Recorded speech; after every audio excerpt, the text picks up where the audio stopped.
Alhamdulillah.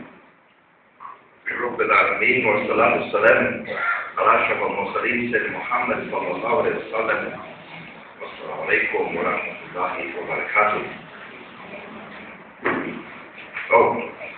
وعليكم السلام ورحمة الله وبركاته. First of all, brothers and sisters, you honor me. You honor me in inviting me to your beautiful island nation. You honor me by giving up your time, by coming to listen to me. And there's something I want to say before I begin. I don't normally say it, but I have to say it. When the brother was introducing me, I could barely hear what he was saying. People were talking. That's very rude. Muslims don't behave like that.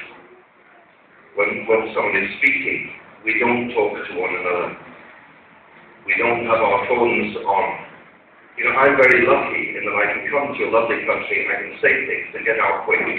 You know, and yet when I've gone, you can talk about what I said. But when, you see, we're brothers and sisters to one another, and when our brothers or sisters speak, we listen attentively to what they have to say. I'm delighted, I really am delighted to see so many sisters here. I'm delighted to see so many sisters. It is of the essence of Islam that women are so important. And you know, sometimes in the world I visit Muslim communities and they say how important women are, but there are never any women at the talks because there's no facility for them. So I'm delighted I can see, and inshallah we'll put the pictures on Facebook and on my website proving that in Sri Lanka women indeed have an important place in Islam. It's not just talk about how important women are. You know, I said the other day, if there is a man who is educated enough to teach his wife about Islam at home, alhamdulillah, that's wonderful. But most aren't. Most aren't. So it's incumbent upon Muslims that their wives come, and their daughters and their sisters come and are educated. They are half of our nation. You honor me, sisters, by coming. And brothers, forgive me if I'm kind of saying things you already know. Today we're talking about the ambassadors of Islam. Ambassadors of Islam. And I'm talking, I believe, to many people who have come to Islam later in life, like me. I'm a baby in Islam. I've been Muslim for 10 years. So I'm learning all the time. But when we think we stopped learning about Islam, we stop understanding Islam. You know, it's only when we die and we're taken to our grave that we stop learning. Every day we have something to learn. Every day when I pray and my forehead touches the ground, I say to Allah Almighty, help me to be a better Muslim. That's my prayer. You know, that should be all our prayer. Whoever we are, whether we're the Grand Imam of Al-Azhar or the simplest Muslim in the street, we should ask Allah Almighty every day, make me a better person, make me a better Muslim. Because without you, Allah, I'm nothing. So, ambassadors of Islam, why that title? Why do I choose to talk about ambassadors and stuff? I'm going to say a few words about what an ambassador is, what an ambassador does, what an ambassador's work is, and then I'm going to compare how each one of us is like an ambassador. We could say, we'll talk about, for example, we'll talk about the British High Commissioner to Sri Lanka. He's the ambassador of the United Kingdom to your country. And tomorrow I'm going to see him. I'm going to visit him at the High Commission and say to him, sir, you honor me and you honor all Muslims by this meeting. And on behalf of all Muslims, I bring good wishes and greetings. Because as Muslims, we want to be friends with all people of goodwill. And as Muslims, we believe that Islam is gentle and sweet and beautiful, but Islam is also very strong. So we're not coming here, Ambassador, we're not coming for anything. We're not looking for handouts from foreign countries. As Muslims, we've come as equals to talk to our friends from abroad. And inshallah, the meeting will go well. What does an ambassador do? I'm going to tell you as well about some of the things I do, some of the places I visit. Whenever I visit a country, I always try to meet different people in the country. For example, next week when I'm in Malaysia, as well, I'll meet the British High Commissioner to Malaysia, but also I'll meet the Anglican Bishop of West Malaysia, the Christian leader of the Anglican Church there. And again, I'll go to him and I'll say, sir, you honour me and you honour all Muslims by this meeting, and we want to be friends. And any country I go to, I meet a bishop or a prime minister or an ambassador or a university vice president to show that as Muslims we want to be friends. We want to be friends with all people. Now, all of us don't go in those circles. We don't meet presidents or prime ministers. But all of us are ambassadors to the people in our street, to the people in our building. You know, each one of us, we're called to be ambassadors to the people who live next door, who are not Muslim, who have all sorts of ideas in their head about what Muslims are like because they've seen it on the television. And we're called to be ambassadors. So let's think about what an ambassador does. What makes a good ambassador? And I'll just say the things and then we'll talk about them. I'll list the things for a good ambassador. An ambassador introduces his country very gently to other people. That's his job. It's his role to introduce his country to people who don't know about it. An ambassador, he must be knowledgeable about his country. He can't talk about his country if he doesn't know about it. An ambassador must know the people he talks to. So if the ambassador comes to Sri Lanka, he must understand the Sri Lankan people. An ambassador must be courteous. That's better, thank you very much. An ambassador must be courteous and charming and wise. An ambassador must know when to speak and when not to speak. And the ambassador speaks the truth about his country. He doesn't give his own opinions. So let me repeat all of those things, and then we're going to talk about how we do all of that. An ambassador introduces his country in a very gentle way. An ambassador must be knowledgeable about his country. An ambassador must know the people he's talking to. He must be well presented. He must be courteous and charming and wise. He must know when to speak and when not to, and he must speak the truth, not give his own opinion. Now let's think about ourselves and compare ourselves to an ambassador. Let's make up an ambassador from some country so we don't make a political thing out of it. Let's say the ambassador of Mongolia. Okay? I don't know much about Mongolia, so I'm not making any political points talking about that. The ambassador of Mongolia, it's his job. In Sri Lanka, you have an ambassador from Mongolia, maybe you don't. Think of a country where you do. Japan. Well, we'll think about Japan. You've got an ambassador of the Japanese. The Japanese ambassador to Sri Lanka. It's his job to tell the people of Sri Lanka about Japan. Okay, that's his job. That's what he has to do. And he must introduce his country very gently to the people of Sri Lanka, because they don't know much about it. So how does he do that? Does he give announcements about the gross domestic product of Japan, telling you how much coal and steel Japan buys and sells, how much corn it gets? He doesn't tell you about those things. He tells you about the way people in Japan dress. He tells you about the food they eat. He might hold a little party inviting people to learn about Japan. It might be called a Japanese evening. And you come and you eat little Japanese sushi and Japanese drinks. And you learn about Japan through the food and the drink and the way people eat. You understand? And maybe you'll learn about Japan through that. He doesn't give you big talks about Japanese history. from the 15th century to the present day. He doesn't do that. You know, he doesn't talk to you about the percentage of the population. There are so many under 25, and there are so many over 53. And he doesn't talk about that.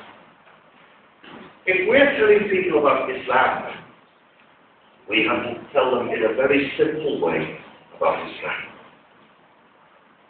So if we're like an ambassador talking about a country that we don't know about, we have to speak in a very simple way about Islam. Don't tell people about Sharia law. Don't tell people about Islam's history from the 12th century onwards. Tell them simple things about Islam. Tell them that Muslims pray 5 times a day. Tell them that the words of the Shahada, what they are, what they mean. We believe in a God who speaks to his people. Very, very simple introduction. And as well, the Japanese ambassador, if he's very harsh in speaking to people, no one will want to listen to him. But if he's very nice and very gentle and he's very funny, his audience will, oh, we like him. We liked the ambassador in Japan. He was a nice guy. He was very funny. He was very charming. So if you're going to tell people about Islam, you have to tell them in a very nice way. The ambassador of Japan needs to know about his country. Say I'm the ambassador of Japan and I'm talking to you, and someone in the audience asks me a question about Japan. And as the ambassador I say, oh, I don't know the answer to that really. I look a bit silly. I'm supposed to be representing the whole of Japan to you, and I don't know the answer to your question. In the same way, you know, if we're going to tell people about Islam, we've got to know what we're talking about. Don't think you can go and start telling about Islam if you don't know about Islam. They'll ask you a question, and we don't know what the answer is. Let me give you an example. Someone, I give a workshop for sisters, and sometimes we allow brothers to attend as well. It's not just as we let the brothers come. And I say to the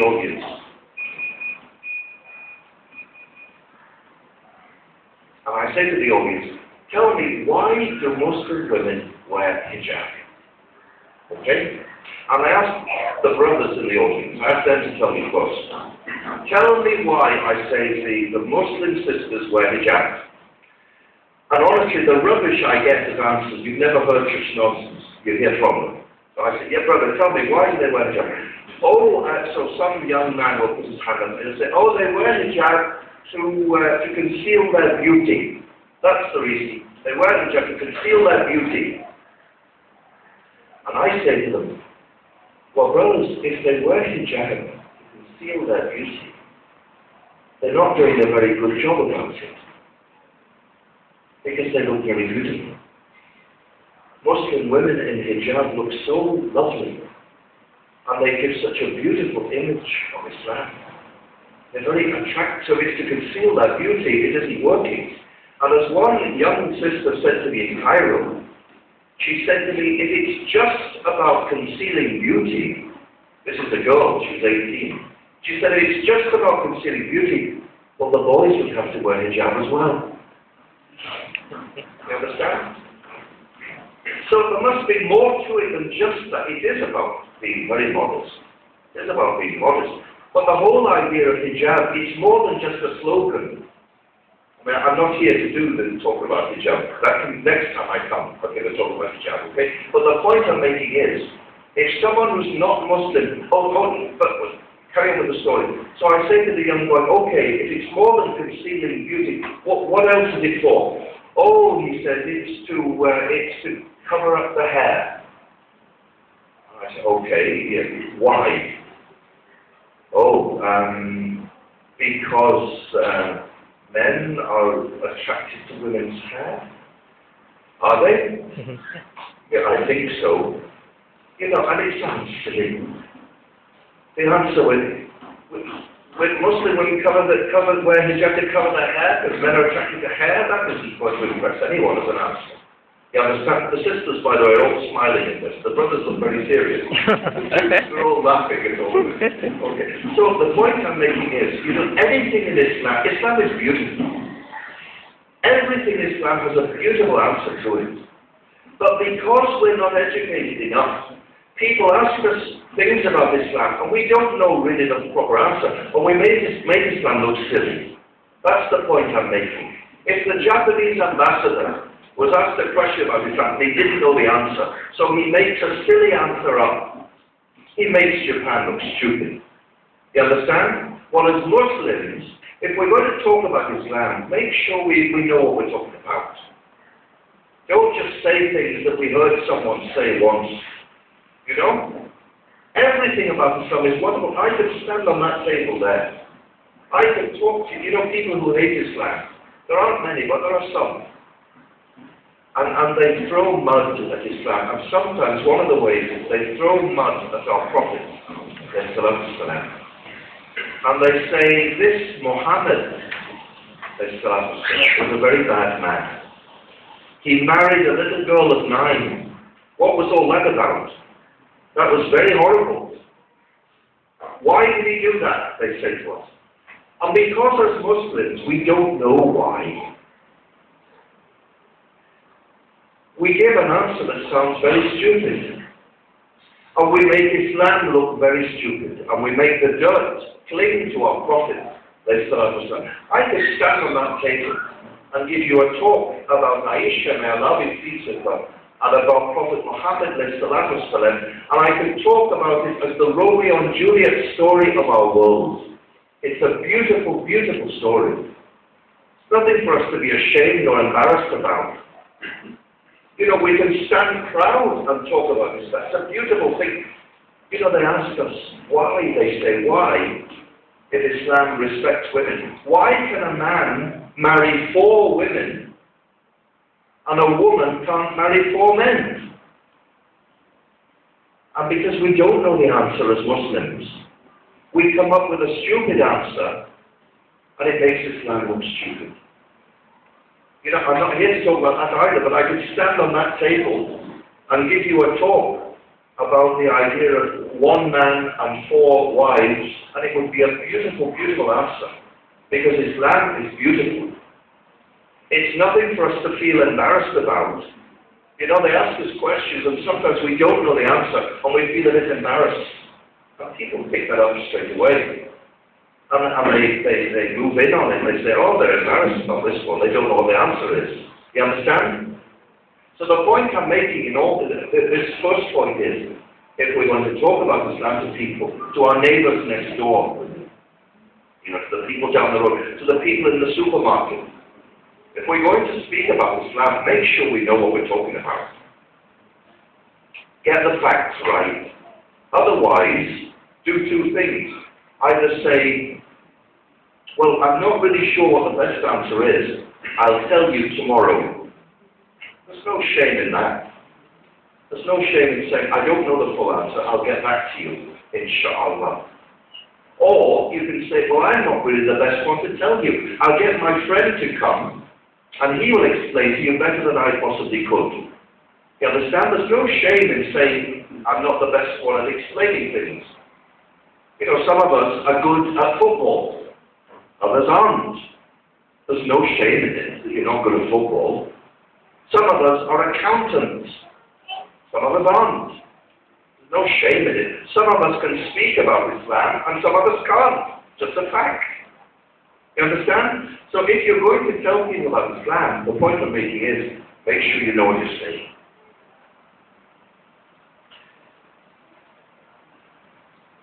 An ambassador must know the people he's talking to. It's no good coming to Sri Lanka and talking to the people of Sri Lanka as though they were people living in New York. And that was the way they lived. You understand?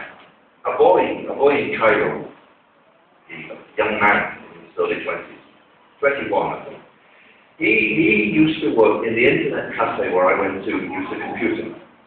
And I saw him every day, and we got to, obviously we knew each other well, but we were very friendly. Assalamu alaikum, how are you, and so on. And after some weeks, the boy, Ahmed, he came to me and he said, Brother Idris, I won't be able to see you anymore. I said, oh, why is that? He said, because I have to leave my job. I said, oh, why? Oh, I have a problem. I said, oh, come on, let's walk up and down the street. So we went outside. And I said, Ahmed, tell me, what's the problem? He said, I'm in love. Okay, 21. I'm in love. Now, bear in mind, this is talking to people where they are. Okay? I said to him, what are you talking about? You're in love. This is Cairo, it's not Paris. You're in love. What are you talking about? You're in love. He said, oh, I love this girl. She's well. I said, does your dad know that you love this girl? No. Does your mum know? No. Does she wear hijab? Yes, she does. I said, you're a very silly boy. What are you talking about? You're in love. And he took it from me because I understood his culture where he lived. You couldn't talk like that with someone in New York. They'd get very offended. You know, everyone loves everyone else in New York. But in Cairo, they don't. You know, you don't love people. You fall in love with them when you marry them. That's the way it works, is that. You know, we love people. A friend of mine in Damascus, he told me he was going to marry someone, and his mother had introduced him to the girl. He'd never met the girl before. And I said to him, do you love her? He said to me, I loved her the moment my mother told me I would marry her. Well, that's beautiful.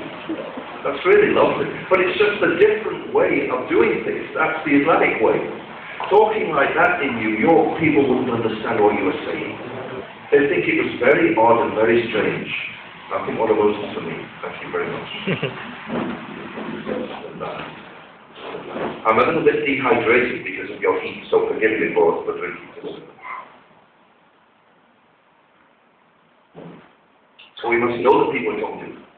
When I was in London in November, I went to visit the head of the Greek Orthodox Church in London. He's called Archbishop Gregorios of Thyatira in Great Britain.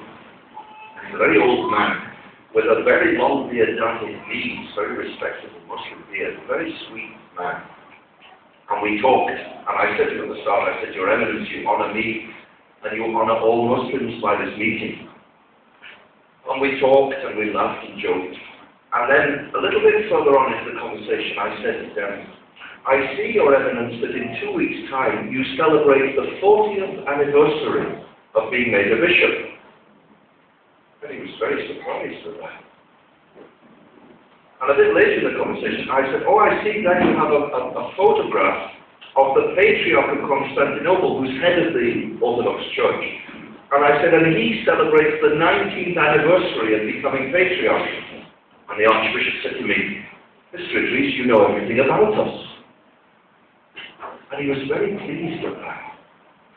Because it showed him that I cared enough to find out about him. If you're going to speak to people about Islam, know the people you're talking to. You know, if they're Christian, know what they believe.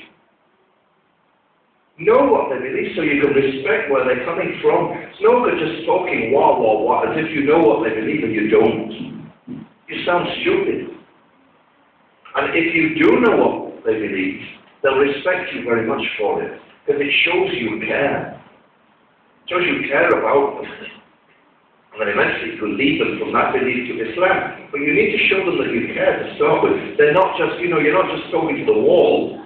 You're talking to a human being with beliefs that are very important to them. People's beliefs, whatever they are, they're important.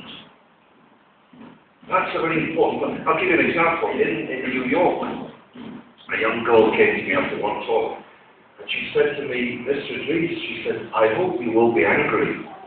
Is it very bad, she said, but I worship the moon? I said, what? You worship what? She said, I worship the moon. And I said to her, well, my dear, I don't know about it being bad, but it's very sad. Very sad. I said, you see that table there? Would you worship that table? Well, of course not, she said. I said, well, someone made that table. And that table can't do good or bad for you, it's just a created thing. Yes, yeah, I see that. And that chair, would you worship that chair? Oh no, I wouldn't worship a chair. Because that chair was made by someone made the chair, and it can't do good or bad for you. Well, I said in the same way, the moon was made by Almighty God, it didn't make itself. The moon can't do anything for you. The moon can't do good or bad for you. Oh, I understand, she said.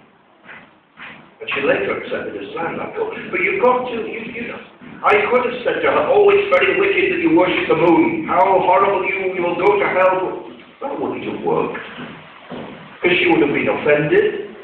And, you know, she wouldn't have listened to what I was saying. So we have to be very sensitive to who we're talking to. You know, I won't mention specifically things that people worship in Sri Lanka.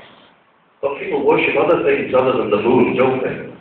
But be very respectful in the way you speak to them. Because if you're not respectful, you'll hurt their feelings for a start, and they won't want to listen to you. Because you offend them right from the start. You can't bring people to the beauty of Islam by offending people. You must study. Sometimes I meet many people all over the world, and some of their beliefs, subhanAllah, I've heard some pretty strange beliefs, you know. But sometimes I just have to keep quiet and say, oh, really? That's what it really is, it? Oh, really? Thinking to myself, how ridiculous. You don't say it, you know? And then very gently you can wean them away from that ridiculous belief and talk to them about the beauty of Islam. So we have to know the people we're talking to. We must also, like an ambassador, if the ambassador of Japan goes to meet President Rajapaksa in the presidential palace, he doesn't go wearing jeans and a t-shirt, does he? He puts his best clothes on, probably his Japanese clothes. And when he arrives, he does, you know, like Japanese, they bow and do all sorts of things. He's very courteous, and in the way he's presented, he looks very nice, and he cleans his shoes. As Muslims, you know, if we're going to speak to people about Islam, Islam is beautiful, so should we be beautiful in the way we present ourselves. You know, we don't give a talk about Islam with a bit of sauce, a bit of tomato sauce there, you know, or a bit of chips in our beard. We dress very nicely. You know, if all we've got is jeans and a t-shirt, well, we wash our jeans very nicely, we clean the t-shirt and iron it. But we must be very presented very well. We must, you know, I used to teach in Damascus. And my students, I used to say to them, my department was called Calling to Islam in English. And these were MA students. They'd done degrees, and now we're doing a second degree. And I used to say to them, I've got two rules in my class. First one is, if you come to my class with dirty shoes, I won't let you in the door. And they said to me, why? I said, if you're going to talk to people about Islam, you can't have dirty shoes. Because Islam is beautiful. There's no place for scruffiness in talking to people about Islam. And the second rule I said is, if you don't smile, I will fail you. And very quickly they all learned to smile, because you can't speak about Islam if you don't have a smile on your face. Islam is beautiful, and sweet, and gentle. It's like honey, we say in Egypt. So you too have to be like honey in speaking to people and be very sweet. An ambassador must know when to speak and also when not to speak. You know, sometimes there's a right time to say things, and there's a right time to keep silent. You know, sometimes there may be something in the press about his country, and it might be best for him just not to say anything for a day or two, to keep quiet. Because sometimes, in the heat of the moment, if he just replies, he might say something and he comes up saying the wrong words. And as Muslims, we're great at that. You know, we react very quickly, straight away. And we find ourselves saying things that the next day we think, oh, I shouldn't really have said that. I was a bit overexcited at that one. Let me give you an example. When a year or two ago, those cartoons came out in Denmark showing our beloved Prophet with a hand grenade here in his turban. I remember watching on the news in Egypt that night. So the first item on the news was the Grand Imam al-Hassan telling everyone that Islam is not a religion of violence, it's a religion of peace. And there is no place for anyone talking about our Prophet, as being a violent man. That was the first item on the news. The second item on the news showed a mob of Muslims in one so-called Muslim country, burning flags and shouting, "Down with America," and smashing the windows of the British consulate. And I thought to myself, here we go again. Muslims doing exactly what the people in the West think they are. And the people in the West say, "Oh, look at those Muslims shouting and burning and chanting." Well, if we'd just been a little bit wise and stayed in our homes for a couple of hours and thought, what's our response going to be? We could then have told people, yeah, Islam is not like that. But we don't tell people all the time by burning flags, that's for sure, and shouting, burning things, throwing stones. Islam is strong, it's very strong. But the strength doesn't come from throwing stones. The strength comes from within, Allah. And people will listen to us if we're strong, but they don't listen to us if we behave like kids on the playground. An ambassador speaks the truth. He doesn't give his own opinion. So people say to him, what is the position of the government of Japan on this particular issue? And he tells them. He doesn't say, oh, well, actually, do you know what I think? I think we should do. He doesn't do that. But in the same way as Muslims, people ask us about Islam. We don't start giving our opinions about what we think. We tell them about Islam, what we think. There's no importance at all. They don't want to know that.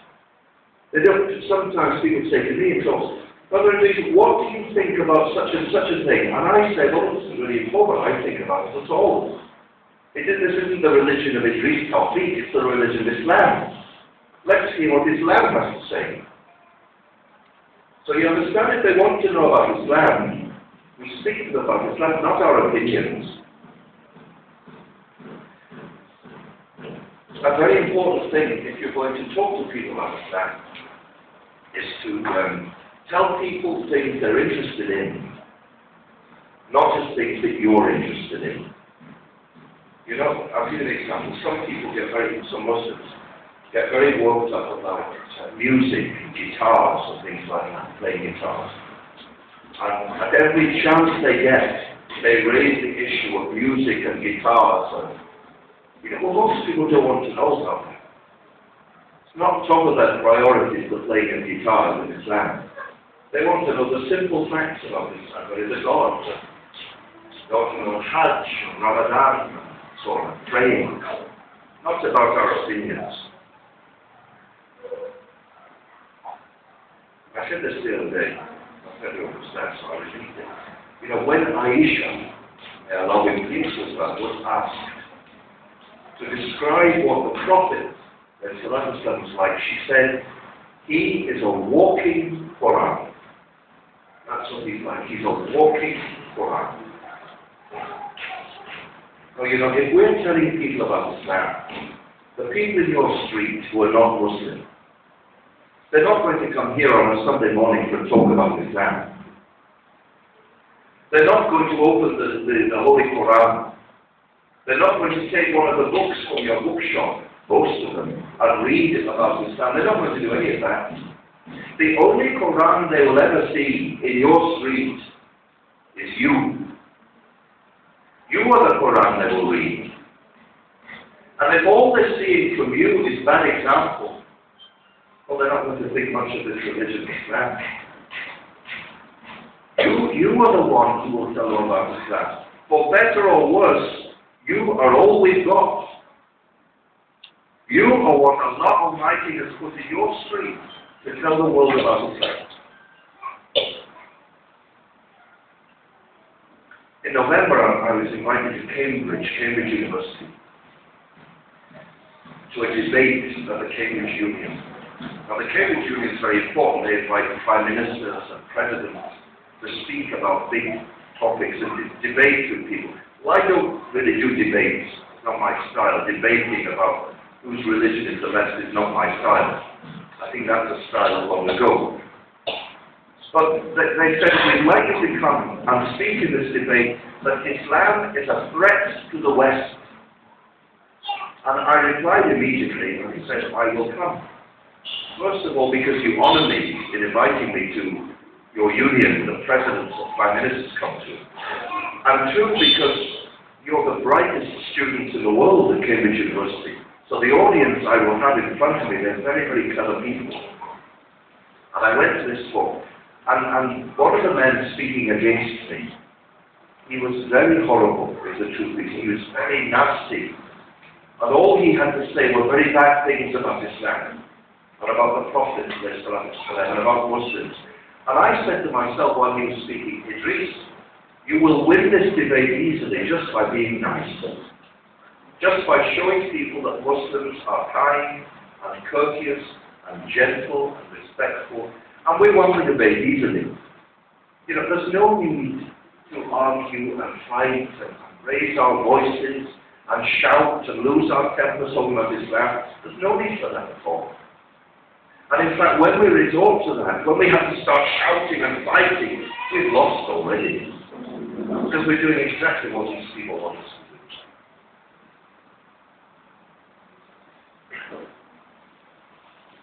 In Cairo, I'll give you a story about the best model of dawah I know. There are different models of dawah, telling people about Islam. My model is called the socks model. Socks. Socks on your feet. What is this, you might say, the socks? If you've been to Cairo, the main street in the center of Cairo is called Talal, Shara Talal, and it's a very busy, crowded street. At all times of the day or night, lots of traffic.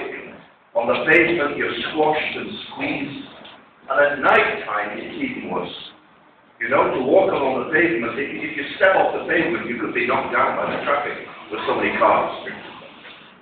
And at night time, what happens as well is, young men come to sell their different things. So a boy will come, and he's coming to sell socks. So he comes, and on the pavement, he puts out a sheet. Okay? So you've got to walk like this to get past the sheet on the pavement. And on the sheet, he lays out his socks that he's going to sell. And he lays them out very neatly. First of all, the white ones over here, and then the pale grey, and then the pale blue, and then the darker grey, until he goes through all the colours to black. And they're all in very neat rows, so it looks very neat and orderly in front of everyone. And because Cairo is a very dusty city, he has a feather duster with him, and he keeps dusting the socks from time to time. Okay?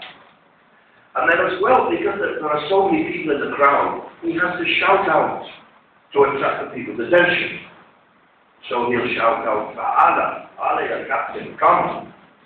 Occasion, there's a sale on the leather Ashra, 3 pairs of socks for 10 Egyptian pounds.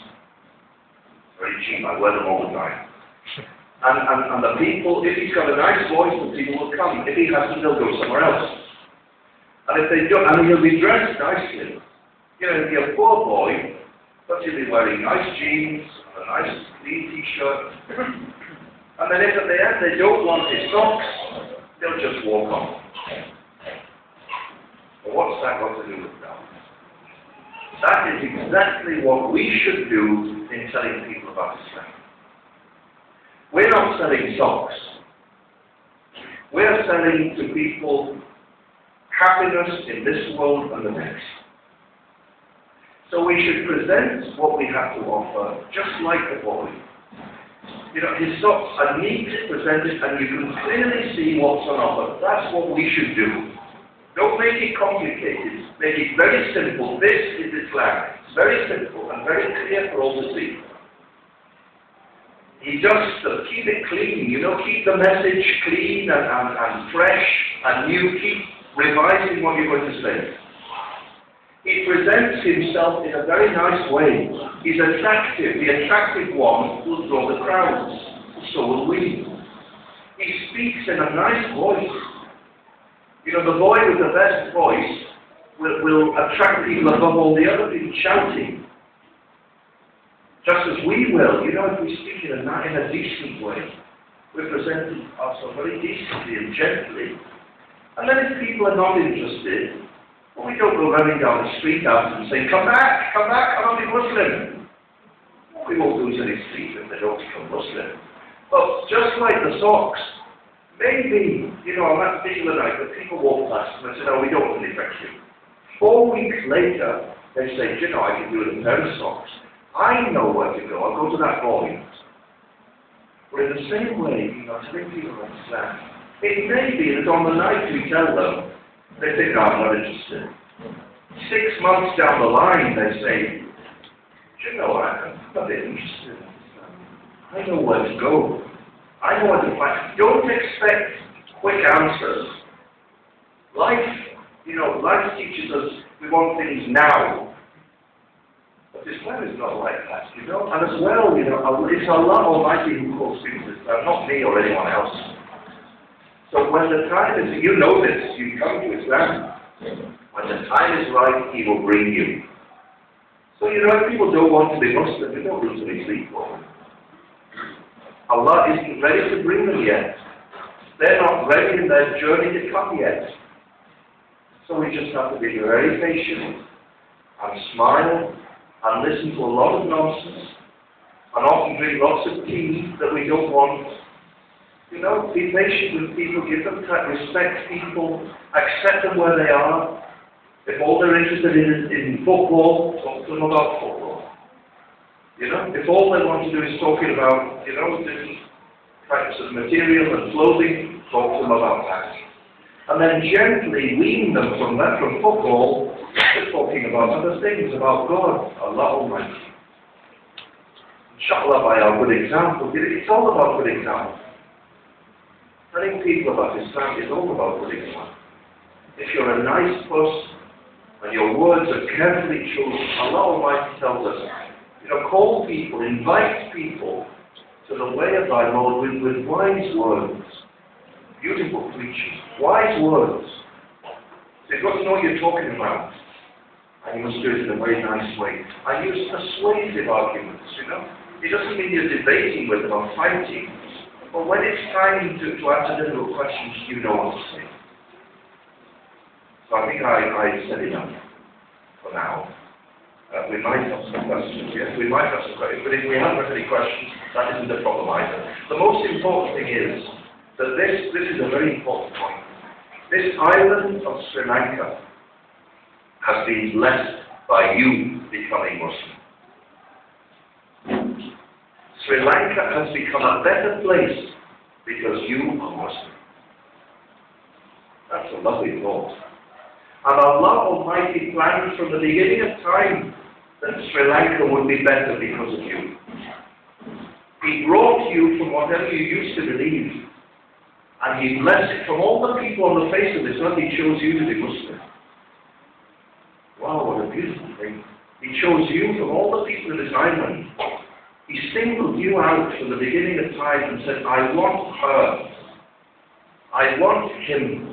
You know, tonight I'm going to talk about my own journey to Islam. And I like to tell people that I never went looking for Islam. Islam came looking for me. I didn't want to change my religion. But Allah looked for me. And eventually said, you're the one I want, come. Inshallah, by the goodness of your lives, by the smiles on your face, Sri Lanka will be even more blessed. And even more people will come because of you and the kindness and the goodness of your lives to the message of peace. Assalamu alaikum.